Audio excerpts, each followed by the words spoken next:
Have you ever blamed yourself hundreds of times for procrastinating, for not being able to start or complete important things?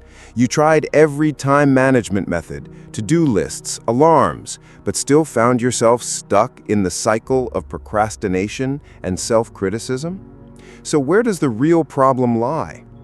The truth is that procrastination is not simply about skills or motivation. It can be a silent signal of fear and shame accumulated from the past. To break this cycle, we need to look deeper within, into the shadow of our subconscious, and embark on the journey back to our true self. This journey will take you through 7 stages: recognizing procrastination from a new perspective, understanding shame and the shadow, recognizing the persona, exploring the shame-shadow loop, cultivating awareness, reparenting the inner child, and finally, building a safe life where you can be truly seen for who you are. When you procrastinate on an important task, the first thing you might think is, "I'm so lazy," or "I lack discipline and time management skills." But the truth is often much deeper. Procrastination doesn't necessarily mean you can't organize your schedule or lack motivation. It may be a sign of fear and shame rooted in the past. Think back to childhood. Many of us heard phrases like, "You talk too much," "Stop daydreaming," "You're too sensitive," or we received disappointed looks or cold withdrawal from adults when we showed emotion.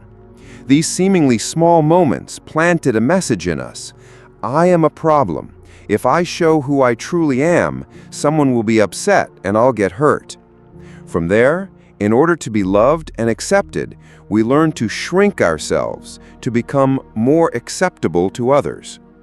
Carl Jung, the renowned psychoanalyst, called this hidden part of us the shadow. It doesn't disappear. It silently affects how we live and work. As adults, whenever we want to start or complete something important, especially tasks involving creativity or self-expression, the fear of judgment from the past resurfaces. Procrastination then becomes a self-protective mechanism. If I don't start or finish, I won't have to face rejection or criticism. This explains why so many of us procrastinate on the things we truly care about and desire most. Writing a post, submitting a job application, starting a dream project. All of these make us feel seen, and being seen awakens old wounds. Procrastination is not simply a lack of motivation or time management. It is an emotional reaction rooted in the need for safety. So what can we do?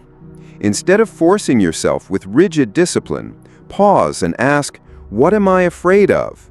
What makes me feel unsafe about starting? Only when you recognize this fear and begin to rebuild a sense of inner safety will procrastination begin to fade.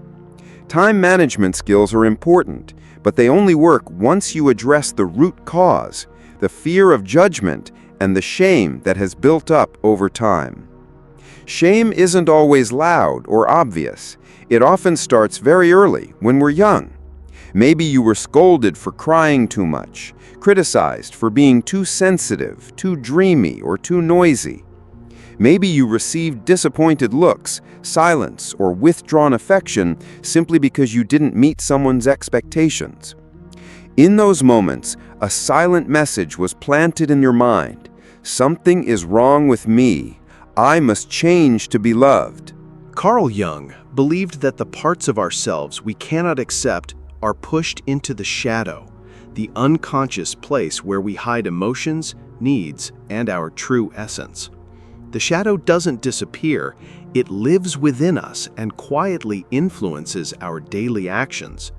As adults, whenever we're about to express ourselves or pursue an important goal, the shame in the shadow can surface. If I show my true self, I'll be hurt, laughed at, or rejected. This is why so many of us procrastinate or even self-sabotage the things we truly desire. Finishing a project, sharing an idea, or expressing real feelings can trigger the fear of judgment. To protect us, the shadow chooses to hide, to delay, avoid, or withdraw from opportunities. This doesn't come from laziness, but from a deeply ingrained self-protective mechanism. How do we break free from this? The first step is to recognize the shame. Instead of criticizing yourself whenever you procrastinate or feel afraid, ask, what part of me is scared? What past experience is this fear connected to? When you dare to look into the shadow, you begin to see the parts you once rejected. Jung said, "We cannot change anything until we accept it. Condemnation does not liberate, it oppresses." Accepting the shadow doesn't mean indulging your fears. It's a gradual journey of reconnecting with your true self, of telling your inner child, you are safe now. You can be yourself without fear of rejection. When shame is healed, the shadow stops being an enemy and becomes a part of you that helps you live more fully. In life, you may have felt like you're wearing a mask, smiling, working, and acting in the way others expect, while inside you feel different. Jung called this the persona. It is the version of ourselves accepted by society, formed early on so we can fit in and survive. The persona is not inherently bad. It helps us function at school, at work, and in society. It's a protective layer that helps us avoid conflict and be accepted. However, problems arise when the persona becomes the only version we allow others to see. That's when we lose connection with our true self, the inner part that holds our real values, emotions, and desires. The true self is often hidden because we fear judgment, rejection, or loss of love. Many of us learned early on to suppress ourselves to please others, staying silent when we want to speak, smiling when we're unhappy, living by others' expectations instead of listening to ourselves. Over time, this separation can lead to emptiness, lack of motivation, or not even knowing what we truly want.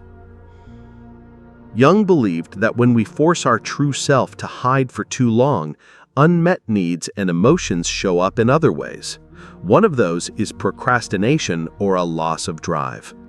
When work or a project requires authenticity, creativity, and emotional connection, the persona isn't enough. Inside, a conflict arises. Part of us wants to meet expectations, while a deeper part refuses to keep pretending.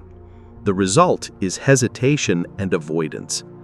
You've likely set a goal and started with enthusiasm, only to suddenly hesitate, delay, and then criticize yourself. This familiar cycle keeps you stuck and erodes your self-belief. This is the shame shadow loop, a psychological state Jung explained through the concept of the shadow, the unconscious part holding what we refuse to accept in ourselves. It begins with shame. I'm not good enough. I'll be judged. To protect ourselves, we procrastinate or avoid, but then we feel guilt and self-blame. Unaware of the mechanism, we believe something is wrong with us and try to tighten control with discipline or force ourselves to do more, but that only makes the loop worse. Awareness is the first step to breaking this cycle. Jung said, "Until you make the unconscious conscious, it will direct your life and you will call it fate."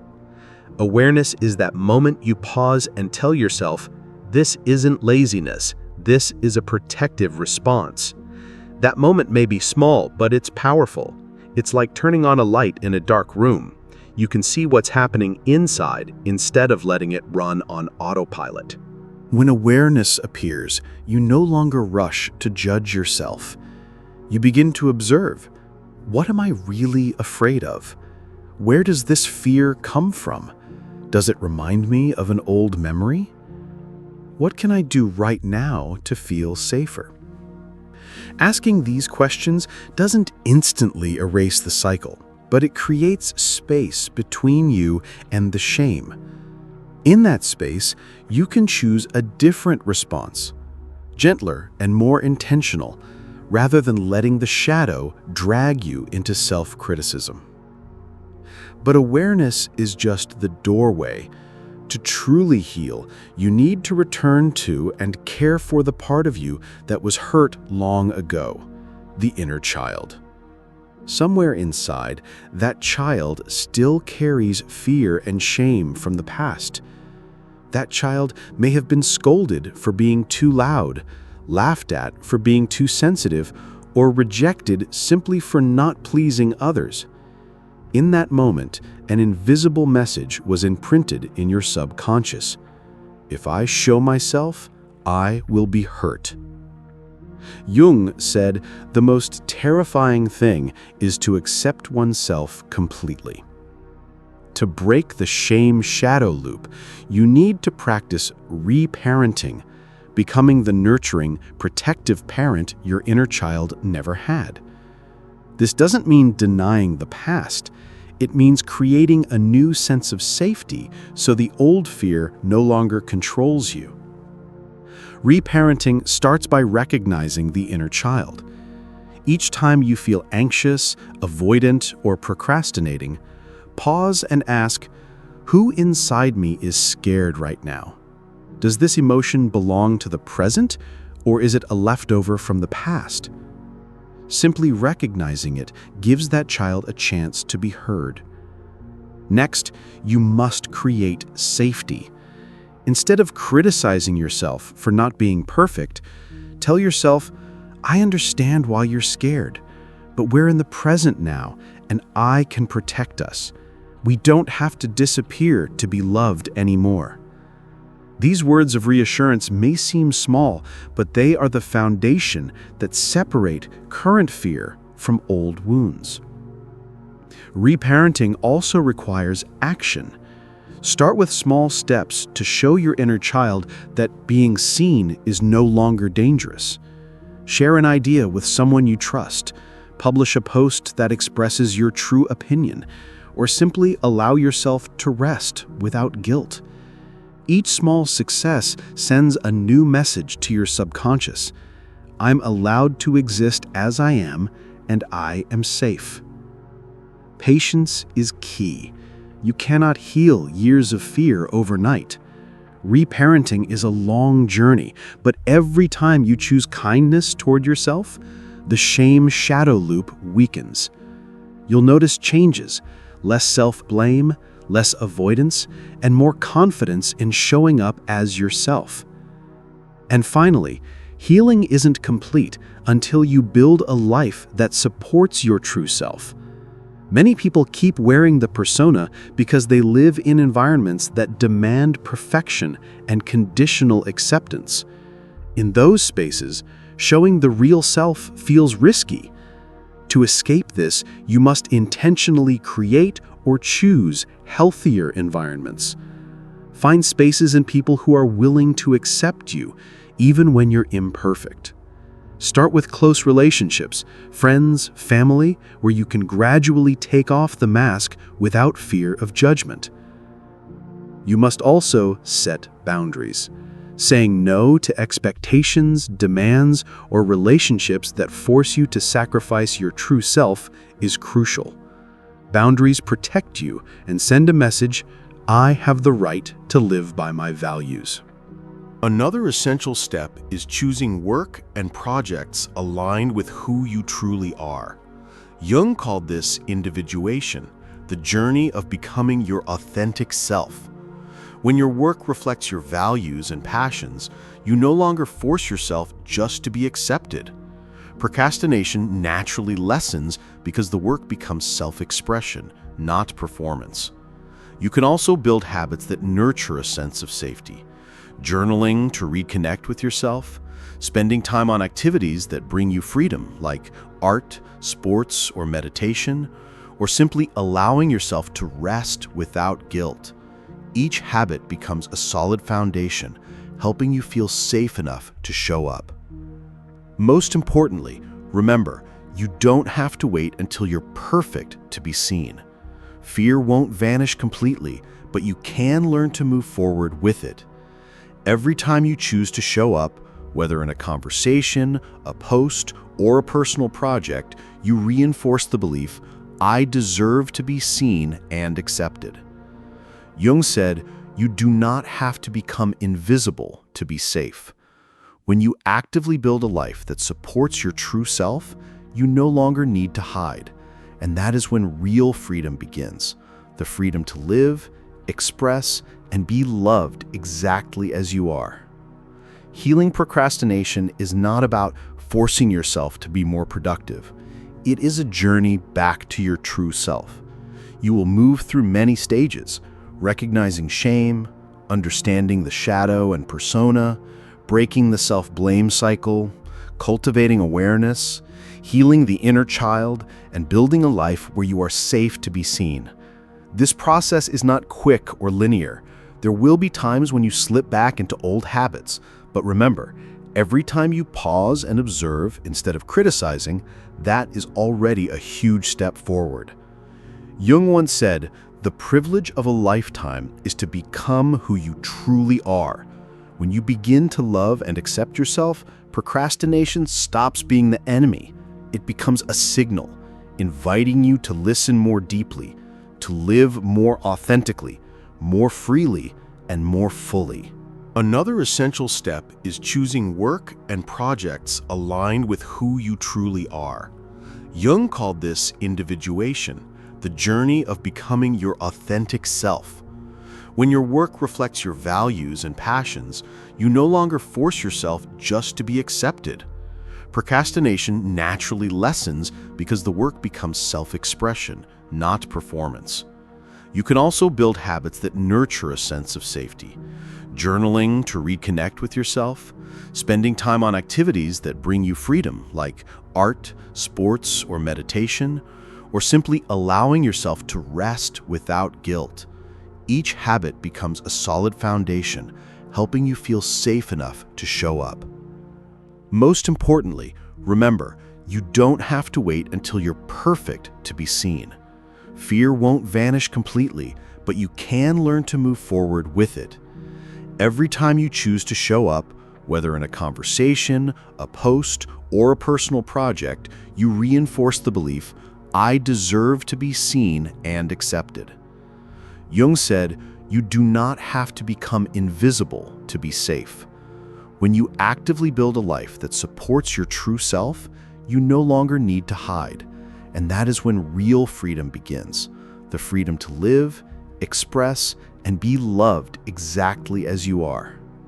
Healing procrastination is not about forcing yourself to be more productive. It is a journey back to your true self. You will move through many stages, recognizing shame, understanding the shadow and persona, breaking the self-blame cycle, cultivating awareness, healing the inner child, and building a life where you are safe to be seen. This process is not quick or linear. There will be times when you slip back into old habits, but remember, every time you pause and observe instead of criticizing, that is already a huge step forward. Jung once said, "The privilege of a lifetime is to become who you truly are."